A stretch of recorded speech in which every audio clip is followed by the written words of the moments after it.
नमस्कार, स्वागत बा आप सभी दर्शक लोगन के। तक खबर बा भोजपुरी जुबली स्टार दिनेश लाल यादव निरहुआ जी के बारे में, जिनकर बहुत दिन बाद एगो गाना आप सब खातिर आ रहल बा। जी हाँ, जौन गाना के नाम बा देहाती पति। जी हाँ, देहाती पति 20 मई सुबह 7 बजे ई गाना आप लोगन के स्पीड रिकॉर्ड्स भोजपुरी पर सुने के मिली।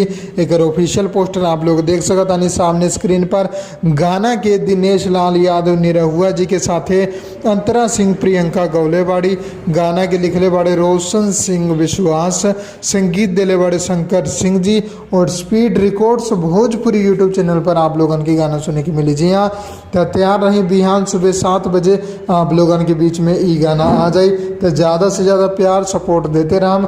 आगे भी जैसन जैसन खबर आते रही आप लोगन के हम बताते रहम।